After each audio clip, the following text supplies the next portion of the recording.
प्रार्थना करते हैं। धन्यवाद करते प्रभु यीशु मसीह, धन्यवाद करते परमेश्वर इस सुंदर मौके को प्रभु यीशु मसीह आपने मुझे दिया है प्रभु होने देना प्रभु। इस मौके को प्रभु मैं अच्छे से प्रभु आपके लिए प्रभु यीशु मसीह हमारे लिए प्रभु हमसे इस्तेमाल करने वाली हो सके प्रभु यीशु। हम यहाँ पे खड़े होकर प्रभु बोले तो, लेकिन ये हमारी आवाज़ नहीं, हमारी इच्छा नहीं, वरन आपकी इच्छा से हम बताने वाले हो सके प्रभु। जो आपकी इच्छा हो हम तक पहुँचने वाली हो सके इस वचन के द्वारा, मैं यही प्रार्थना करती हूँ प्रभु। धन्यवाद के साथ प्रार्थना रखती हूँ, सुनिए बड़ी दया से ग्रहण करें, आमीन। हालेलुया, प्रभु की स्तुति हो। आज का जो मेरा वचन है वो है आलस पर, वो है आलस पर, क्योंकि हम आलस बहुत करते हैं अपने जीवन में, और बाइबल बताती है कि आलसपन एक भयानक क्या है, पाप है।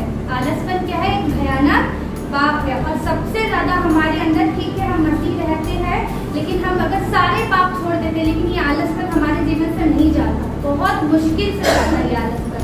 सुबह उठ के प्रार्थना करना हमारे लिए आलस हो जाता है, सुबह फिर परमेश्वर का वचन पढ़ना हमारे लिए आलस हो जाता है। हम 5 मिनट 10 मिनट पढ़ते फिर नींद आने लगता है, छोड़ के रख के सो जाते हैं, ठीक है। और क्या होता है, और कुछ भी, और लेकिन मोबाइल चलाने में, दूसरे काम करने में बहुत मन लगता है, लेकिन इसमें आलस आ जाता है। सुबह कौन उठेगा, इतना आलस करते हैं, तो ये क्या है, हमारा आलसपन है। अब हम परमेश्वर में बहुत आगे बढ़ गए। अच्छा है कि हम बहुत सारे पाप छोड़ दिए, लेकिन हो सकता है कोई ना कोई एक पाप हमारे अंदर हो जाएगा। अगर हम पूरी रीति से पाप को ना छोड़ेंगे तो क्या हम उसके साथ जा पाएंगे, स्वर्ग में नहीं जा पाएंगे, ठीक है। अब मतलब मेरे साथ निकाल लीजिए नीति वचन उसका 21 अध्याय उसका 25 पद।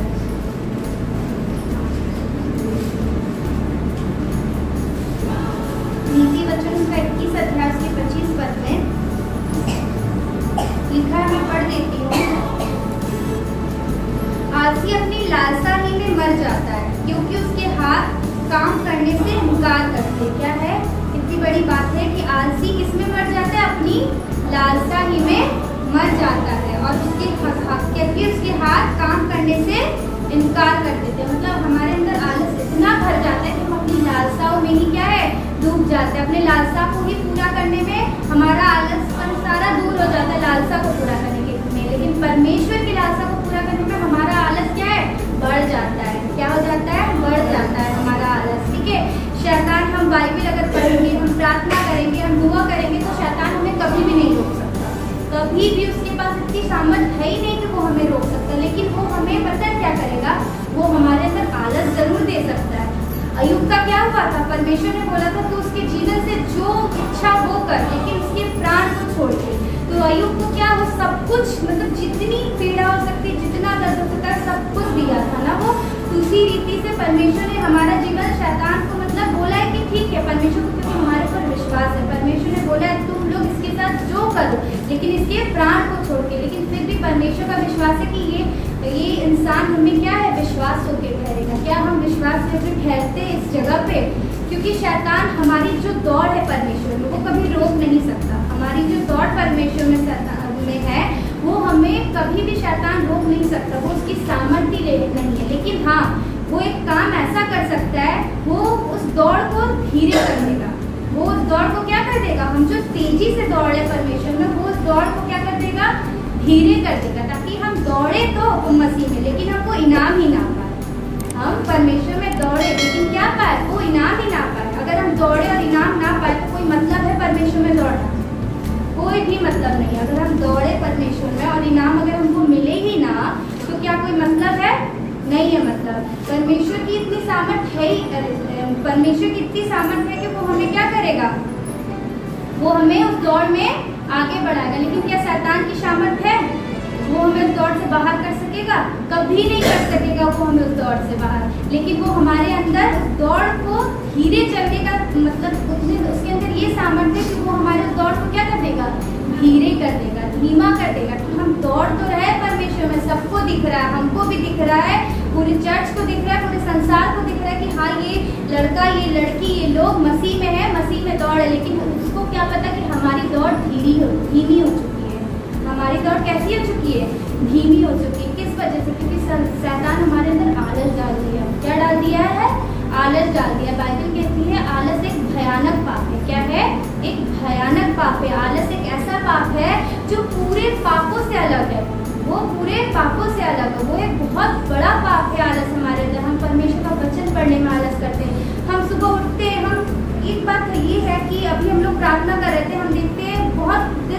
है कि बहुत सारे लोग चुप खड़े रहते, कुछ नहीं बोलते। हम तो परमेश्वर की जीवित परमेश्वर की प्रार्थना कर रहे हैं ना। वो जीवित परमेश्वर है कि नहीं, हम मानते हैं कि नहीं, वो हमारा क्या है, जीवित परमेश्वर। तो हम मुर्दों जैसा प्रार्थना क्यों कर रहे हैं उसके सामने? हमारी प्रार्थना कैसी होनी चाहिए? जीवितों जैसी होनी चाहिए ना। हम जिंदा है वैसी प्रार्थना होनी चाहिए ना उसके सम्मुख। तो हम मुर्दों जैसी प्रार्थना क्यों करते उसके सामने? हम ऐसे ही चुप होके खड़े क्यों रहते हैं पत्थर जैसा? हमारे अंदर आलस है, तभी तो बोलेंगे, मुंह खोलेंगे, आलस लगेगा, तकलीफ होगी, क्या जरूरत है? कौन कर तो रहा है दूसरा कोई, हम खड़े रहे चुपचाप से। हम यही सोचते हैं दूसरा कोई कर रहा है हम खड़े रहे। अरे हम ये बात नहीं सोचते वो हमारा जीवित परमेश्वर है, हम जीवित परमेश्वर की आराधना कर रहे हैं, तो हम चुप क्यों रहे? हम भी तो जीवित रहे। हम उसके सामने मुर्दे बन जाते। हमें अगर कुछ मांगना रहता है उससे तो हम जीवित बन जाते, लेकिन अगर हमको उसको धन्यवाद देना रहता है तो हम मुर्दे बन जाते। उस समय क्यों बन जाते? हमारे अंदर आलस है तभी तो बन जाते हैं हम। आलस नहीं रहता तो हम बनते ये चीज नहीं बनते। 5 कुंवारी वाला जो दृष्टांत है उसमें क्या 10 कुंवारी वाले दृष्टांत में 5 क्या थी? 5 बुद्धिमान थी और 5 क्या थी? मूर्ख थी। वो जो 5 मूर्ख थी, क्या आपको नहीं लगता कि वो आलसपन में थी? उस 5 मूर्ख के अंदर, मैंने बाइबल में पढ़ा, उस 5 मूर्ख के अंदर कोई भी पाप नहीं था। इतने सारे पाप है ना, एक भी पाप नहीं था। लेकिन पता है एक क्या पाप था? वो आलसपन का उसके अंदर पाप था। क्या पाप था? आलसपन का पाप था। अगर वो आलसपन का पाप, लेकिन बस उस एक छोटे से आलसपन के पाप के लिए वो क्या हुआ? परमेश्वर के साथ वो 5 कुमारी जा पाई? नहीं जा पाई। उस परमेश्वर के साथ वो 5 कुमारी नहीं जा पाई। वो द्वार क्या है? बंद हो गया था। वो द्वार बंद हो गया था। हमारे लिए भी वो द्वार बंद ना हो जाए, इसलिए हमें हमारे अंदर से क्या छोड़ना है? आलस छोड़ना है। हम सोचते ठीक है हम तो परमेश्वर में आ गए, हम कुछ नहीं करते, ना चोरी करते, ना व्यभिचार करते हैं, ना झूठ बोलते हैं, ना कुछ भी, जितने पाप है कुछ भी नहीं करते। लेकिन हाँ हम इतना करते, सुबह नहीं उठते परमेश्वर के लिए, प्रार्थना नहीं करते परमेश्वर के लिए, वचन नहीं पढ़ते, जो उसने हमें काम दिया वो नहीं करते। क्यों नहीं करते? क्योंकि हमारे अंदर आलस है। क्योंकि हमारे अंदर क्या है? आलस है। तो क्या आपको लगता है वो द्वार हमारे लिए खुला रहेगा? वो द्वार हमारे लिए खुला नहीं रहेगा। वो द्वार हमारे लिए क्या हो जाएगा? बंद हो जाएगा। वो द्वार जैसे उस 5 कुंवारी के लिए बंद हो गया था, क्योंकि उस 5 कुंवारी में एक ही मतलब कोई भी पाप नहीं था। कोई भी पाप नहीं था उस 5 कुंवारी में, बस एक पाप था, आलसपन का पाप था। क्या पाप था? आलसपन का पाप था। अभी भी हम आलस के तरह ही बैठे हुए हैं, अभी भी हम आलसी के तरह ही बैठे हुए हैं। हम पूछ रहे क्या पाप था? कोई कुछ नहीं, हाँ आलस का था। ये भी तो आलसी है ना हमारा, है कि नहीं? आलसी है। परमेश्वर में हम कुछ बोलते ही नहीं है, कुछ नहीं बोलते। हम जीवित परमेश्वर की आराधना करते, जीवित परमेश्वर की वचन को पढ़ते, लेकिन सच बात है कि ये हम लोग परमेश्वर में मूर्ख बन जाते हैं, हम परमेश्वर में मुर्दे बन जाते हैं। ये हम बहुत दिन से सोच रहे थे कि सच में हम परमेश्वर में मुर्दे बन जाते हैं। वो हमें सब कुछ दे दिया फिर भी हम मुर्दों जैसा उसके साथ व्यवहार करते हैं। वो हमें जीवन दे दिया फिर भी हम उसके साथ कैसा व्यवहार करते हैं? मुर्दों जैसा व्यवहार करते हैं। हम यहाँ पे प्रार्थना होता है, हम चुप रहते, खड़े रहते, पत्थर की जैसे। परमेश्वर को तो परमेश्वर क्या था? अगर तुम चुप रहोगे तो क्या है? पत्थर भी चिल्ला उठेंगे। लेकिन हमें क्या, हम मुर्दे बन जाते हैं। जीवित परमेश्वर की आराधना करते हैं, मुर्दे बन जाते हैं। हम यहाँ पे बैठे रहते हैं, वचन चलता है, ठीक है चल रहा है, सुन रहे, फिर चर्च के बाहर जाके निकाल देते हैं। वचन यहाँ इतना भी नहीं करते कि वचन चलता है तो कोई अगर कुछ पूछ रहा है, कोई अगर कुछ बता रहा है उसमें भी वो करे, वो भी नहीं करते, बैठे रहता है आलसी जैसा परमेश्वर के भवन में। हम मुर्दे हैं, हम जीवित थोड़ी है। हम सिर्फ सांसारिक रूप से जीवित है, लेकिन आत्मिक रूप से हम क्या है? मुर्दे हैं। मैं अपना खुद की बोल रही हूँ, मैं मुर्दी हूँ आत्मिक रूप से। परमेश्वर में जीवित होना है, हमें क्या करना है? जीवित होना है। दाऊद को सब कोई जानता है ना? दाऊद को कौन नहीं जानता? सब कोई जानता है दाऊद को। दाऊद परमेश्वर के जीवन में, मतलब परमेश्वर के नजरों में क्या था? हर एक चीज से उत्तम था, हर एक चीज से क्या था? उत्तम था। लेकिन उसके अंदर एक पाप था, एक पाप था। क्या पाप था वो? आलस और व्यभिचार था। ये पाप था ना उसके अंदर, व्यभिचार का पाप था। लेकिन वो व्यभिचार का पाप किस लिए आया? आलस की वजह से। आइए मेरे साथ निकालिए दूसरा शामिल, उसका 11 अध्याय, उसके 1 पद से लेके 2 पद तक।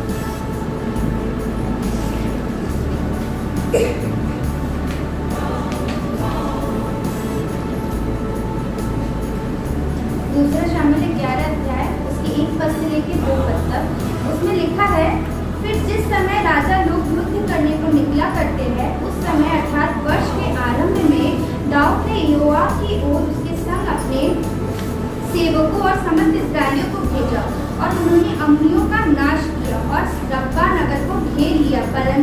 दाऊद यरूशलेम में रह गया। ये बात देखिए, परंतु दाऊद यरूशलेम में रह गया। दूसरा क्या बोलता है, सांझ के समय दाऊद पलंग पर से उठकर राजभवन की छत पर टहल रहा था और छत पर से उसको एक स्त्री जो अति सुंदर थी नहाती हुई दिखाई पड़ी। इस समय इसी वक्त पे दाऊद का क्या था, वो पाप हुआ ना, इसी समय पे दाऊद का पाप हुआ था ना। और पहले अध्याय में क्या बोल रहा है अंतिम में, परंतु दाऊद यरूशलेम में रह गया। दाऊद क्या था, दाऊद ने क्या किया था, उसने राजाओं को सबको क्या किया, भेज दिया युद्ध के लिए। और वो क्या था, दूसरी बाइबल में, एक और बाइबल मछली वाली बाइबल में ये लिखी हुई है कि वो पलंग पे सोया हुआ था। वो पलंग पे क्या था, बिस्तर पे लेटा हुआ था। बिस्तर में लेटा कौन रहता है, जो आलस में रहता है, जो आलस में रहता है। उस आलस की वजह से दाऊद बिस्तर में लेटा रहा।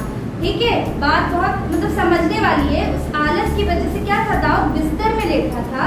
लेकिन जब वो उसके बाद जब वो सबको भेज दिया राजाओं को, तो छत पे गया तो उसे एक स्त्री क्या हुई, स्नान करती हुई दिखाई दी। और वहां पे क्या हुआ, उसका पाप हुआ।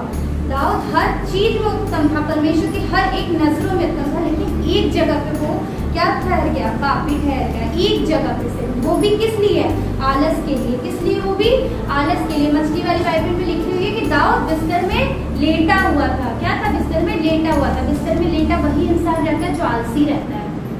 दाऊद अगर उस समय आलस नहीं करता, अगर वो उस समय वो युद्ध में चला जाता, क्या उसके वो पाप कर सकता, ना वो छत पे जाता, ना वो उस स्त्री को देखता, ना ही उसके जीवन में से क्या होता, पाप हो पाता। लेकिन क्या था, दाऊद ने उस स्त्री को देखा, आलस किया, वो बिस्तर में लेटा था। उसके आलसपन की वजह से वो क्या हुआ, छत पे नहीं गया और वो किसमें गिर गया, पाप में गिर गया। किसमें गिर गया, पाप में गिर गया। एक साथ मेरा एक निकालिए कि इब्रानियों की पुस्तक उसका 6 अध्याय उसका 12 पद।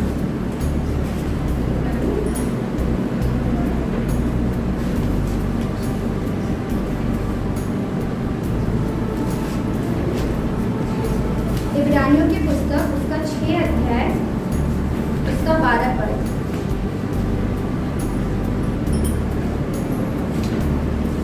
उसमें लिखा है, ताकि तुम आलसी न हो जाओ, वरन उनका अनुकरण करो जो विश्वास और धीरज के द्वारा प्रतिज्ञाओं के वारिस होते। क्या लिखा है, ताकि तुम आलसी न हो जाओ, वरन उसका अनुकरण करो जो विश्वास और धीरज के द्वारा किसके वारिस होते, प्रतिज्ञाओं के वारिस होते। हम परमेश्वर की प्रतिज्ञा के वारिस नहीं हो पाते।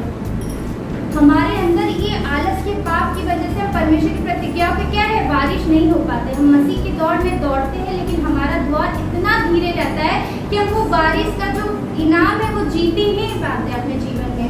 वो जो इनाम है हम अपने जीवन में क्या करते हैं, जीत ही नहीं पाते। हमें नींद आता है आलस में, हम उठ नहीं पाते आलस की वजह से, हम दुआ नहीं कर पाते, प्रार्थना नहीं कर पाते। इवन कि हम दशवांश को दे देते परमेश्वर को, लेकिन कभी भी यहाँ पे जितने लोग बैठे हुए, मैं ये बोल सकती हूँ, कोई भी समय का दशवांश कभी नहीं देता परमेश्वर, कभी भी नहीं देता दशवांश परमेश्वर को।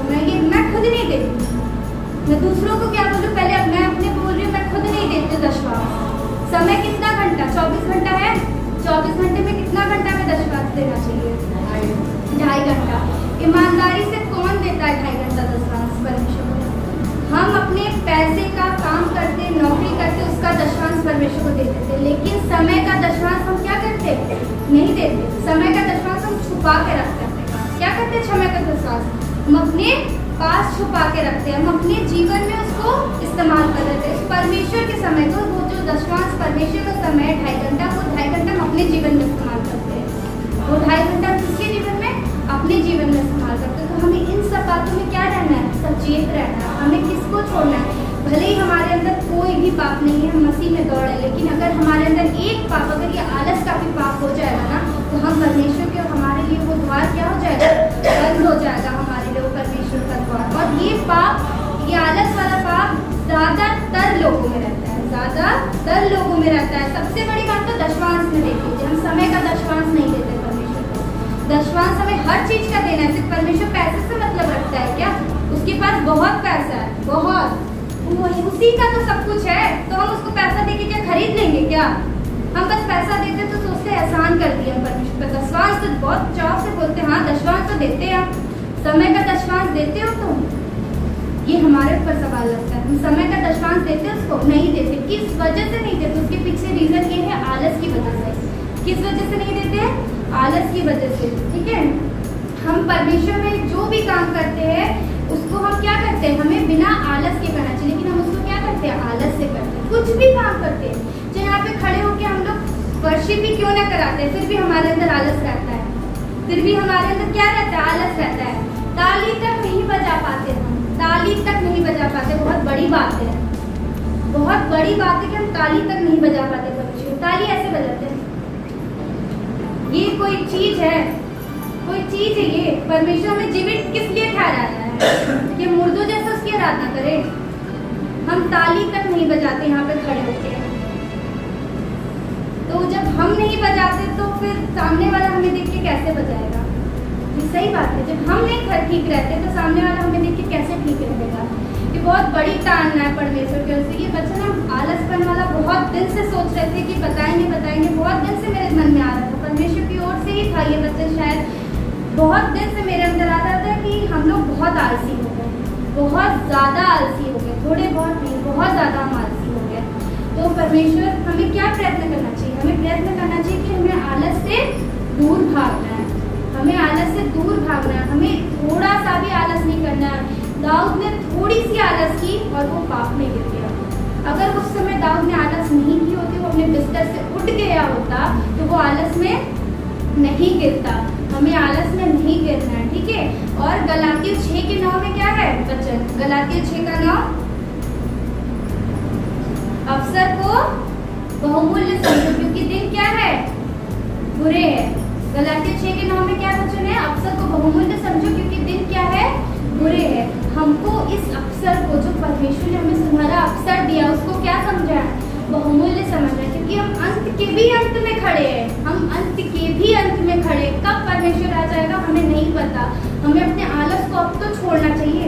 इवन चर्च में तो छोड़ ही देना चाहिए, चर्च में तो छोड़ ही देना चाहिए। किसी के मुंह से एक आवाज नहीं निकलती, लेकिन चर्च के बाद देखिए सबके मुंह से बहुत आवाज निकलती है, बहुत बात निकलती है, बहुत आवाज निकलती है। और चर्च में किसी के मुंह से एक आवाज, ताली तक नहीं बजाते, गीत तक नहीं गाते। गीत ताली छोड़ दीजिए, प्रार्थना तक नहीं करते। हम लोग जब यहाँ से बोलते हैं प्रार्थना करने के, प्रार्थना तक नहीं करते। गिने चुने कुछ लोग हैं जो प्रार्थना करते हैं। क्यों भाई? परमेश्वर तुम्हारे मुंह को प्रार्थना करने के लिए नहीं बनाया है क्या? इतने आलसी तो मत बनो कि प्रार्थना छोड़ दो। हम क्या बन जाते हैं? आलसी बन जाते, ताली नहीं बजाते, प्रार्थना नहीं करते। सबसे बड़ी बात, समय नहीं देते परमेश्वर को, दशवांश नहीं देते। हम उसका दशवांश आलस में बिता देते हैं। उसका जो समय का दशवांश है किसमें बिता देते हैं?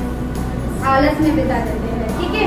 नीति वचन 20:4 है, निकाल लीजिए एक बार। नीति वचन 20:4, ये अंतिम बात है। नीति वचन 20:4, उसमें लिखा है, आलसी मनुष्य शीत के कारण हल नहीं जोतता, इसीलिए कटनी के समय को भीख मांगता और कुछ नहीं पाता। बहुत बड़ी बात है कि आलसी मनुष्य शीत के कारण हल नहीं जोता, इसीलिए कटनी के समय वो भीख मांगता और कुछ नहीं पाता। कटनी क्या है? कटनी क्या है हमारे जीवन में? जब परमेश्वर आएगा वो हमारे जीवन की कटनी है। वो हमें आके क्या है, काट के, कटनी करके, छाट के ले जाएगा। क्या करेगा? ले जाएगा। लेकिन इसमें लगा है कटनी के समय जो आलसी व्यक्ति वो क्या करता है? भीख मांगता है। क्या करता है? भीख मांगता है। हमारी नौबत ऐसी ना आ जाए कि जब परमेश्वर आ जाए तो हम उसके सामने भीख मांगे अपने जीवन की। हमारी नौबत ऐसी ना आ जाए कि जब परमेश्वर आ जाए हम उसके सामने भीख मांगे कि हमारे लिए भी द्वार खोल दे, क्योंकि मैं तेरे मसीह दौड़ में तो मैं दौड़ तो रही थी, तूने मेरा द्वार क्यों बंद कर, तूने उस स्वर्ग का द्वार क्यों बंद कर दिया? दौड़ तो रही थी मैं मसीह के जीवन में, मसीह जीवन में मैं दौड़ रही थी, मैं चर्च जा रही थी, मैं प्रार्थना कर रही थी, मैं दशमांश दे रही थी, सब कर रही थी, फिर तूने क्यों बंद कर दिया? तब परमेश्वर बोलेगा कि तेरे अंदर क्या था? आलस था। तू समय का दशमांश नहीं देती थी मुझे, तेरे अंदर क्या था? आलस था। तू मुर्दों जैसी आराधना करती थी मेरा।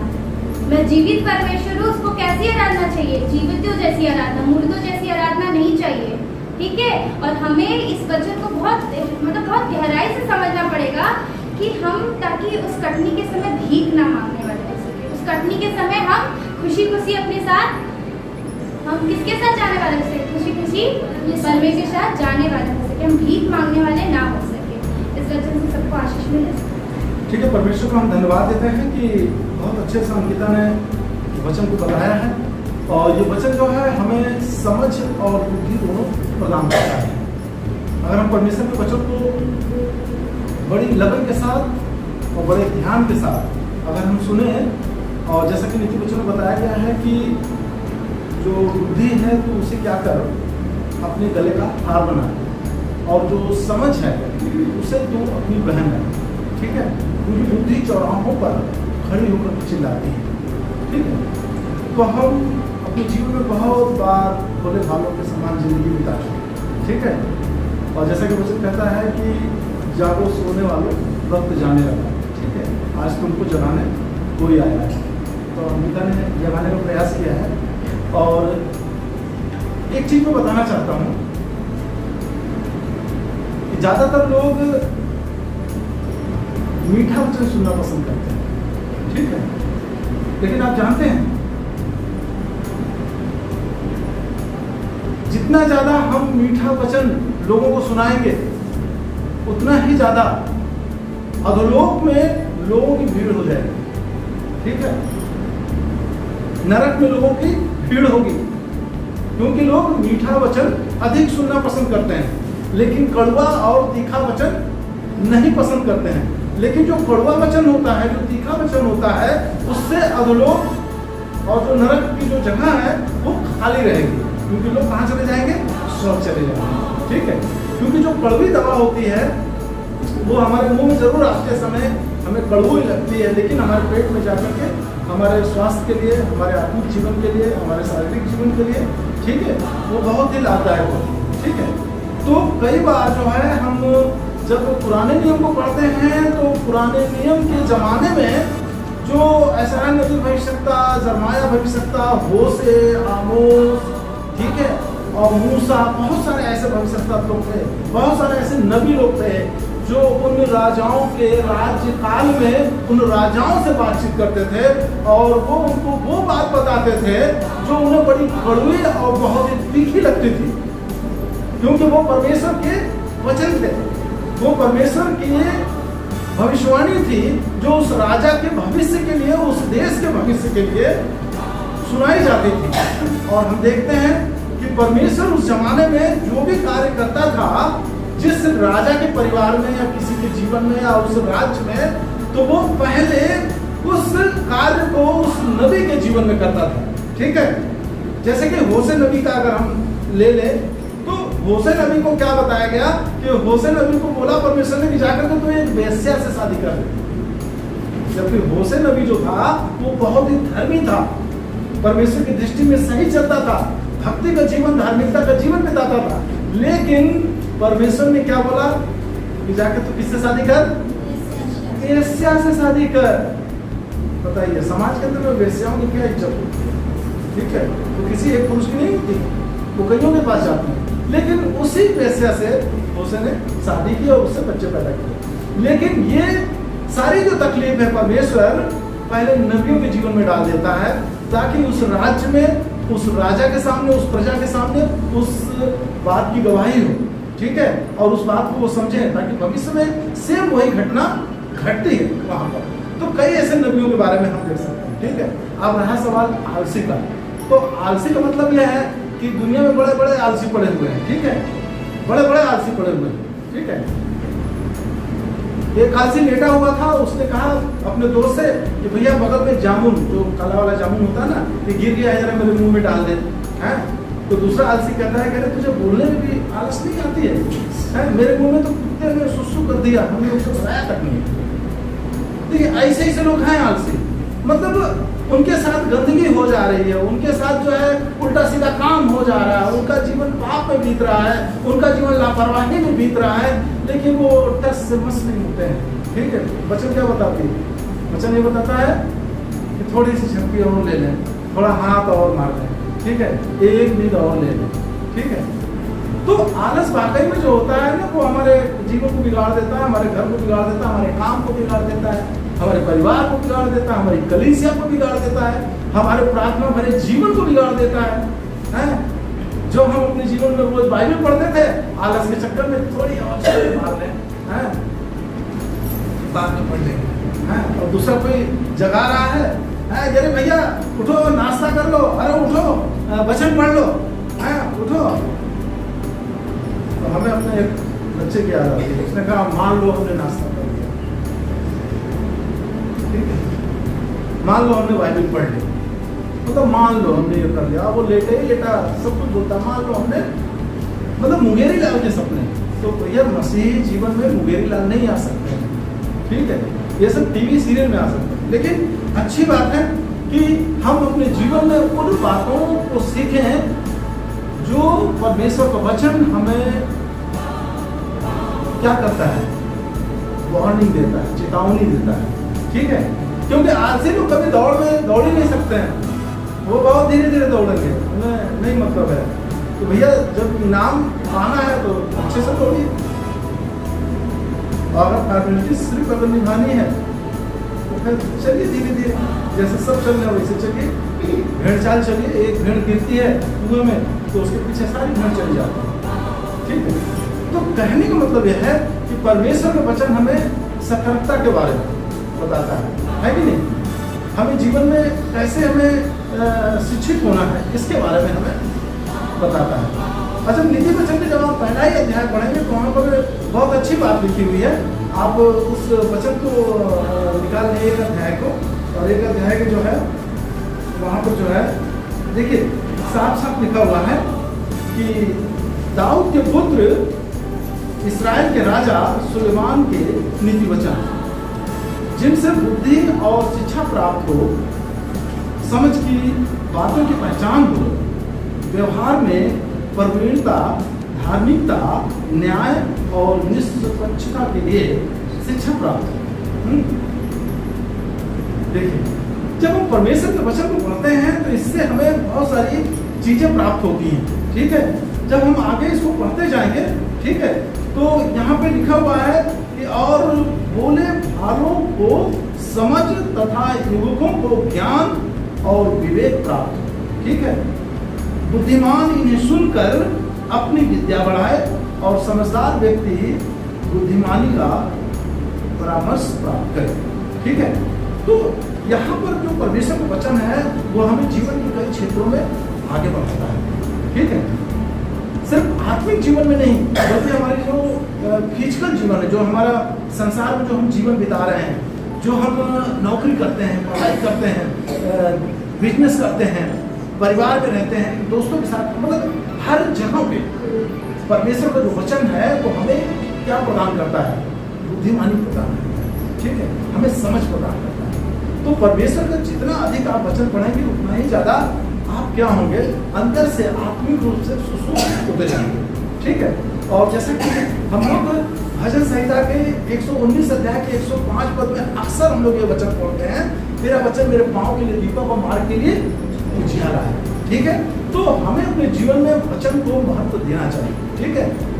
सुबह उठ करके हमें शांत समय बिताना चाहिए, फर्स्ट टाइम जो होता है, जो परमेश्वर के वचन के साथ में समय बिताना चाहिए, ठीक है। और जो बात बताई गई है कि हम 10वां अंश जो पैसे होते हैं वो तो हम दे देते हैं, लेकिन अपने समय का जो 10वां अंश होता है वो हम नहीं देते हैं। तो हम आशा करते हैं कि आने वाले समय में हम इन सब बातों में और अग्रणी हो करके आगे बढ़ेंगे आत्मिक रूप से। और हम आग्रह करते हैं आप लोगों से, निवेदन करते हैं जो लोग हमारे इस वीडियो को देख रहे हैं, आप लोग हमारे इस चैनल को सब्सक्राइब करें, और आपसे यही हम चाहते हैं कि आप वचन में बढ़ें, हम लोग के साथ संगति करें और उन तक इस वीडियो को पहुंचाएं, वचन को पहुंचाएं, ताकि लोग जागृत हो सकें और लोग अपने आलस से बाहर निकलें, ताकि वो आत्मिक जीवन में तरोताजगी महसूस कर सके और परमेश्वर के साथ अच्छी संगति कर सके। तो परमेश्वर आप सभी लोगों को आशीष दे। आइए हम लोग प्रार्थना। सर्वशक्तिमान परमेश्वर, हम धन्यवाद देते हैं पिता परमेश्वर जो आपने एक अच्छा समय दिया हम सबके जीवन में, और ये वचन दिया है कि हम अपनी जिंदगी को आलस में न गुजारें, परंतु हम एक आत्मिक उन्माद के साथ, जोश के साथ, तेरे वचन के अनुसार, तेरे प्रार्थना के साथ हम आगे बढ़ें, ताकि परमेश्वर हमारा ये जो जीवन है एक दूसरे के लिए आदर्श और नमूना है।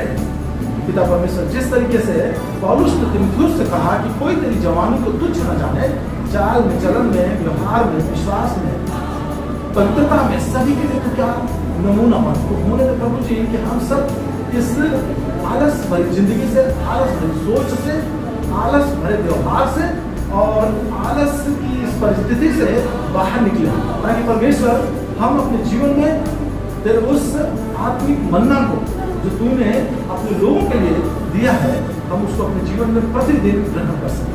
हम धन्यवाद देते हैं और इस समय के लिए और मेरी इस पवित्र जीवित कलीसिया के लिए और धन्यवाद देते हैं पिता के लिए, जो बहन ने बहुत अच्छे से वचन दिया। परमेश्वर होने दे कि आने वाले समय में तेरा वचन हम सब के दिलो दिमाग में, हमारे हृदय रूपी पटिया पे 60 गुना, 70 गुना, 80 गुना, 100 गुना फल उगाने वाला बन सके और हम इसमें आगे बढ़ सकें। धन्यवाद। प्रार्थना की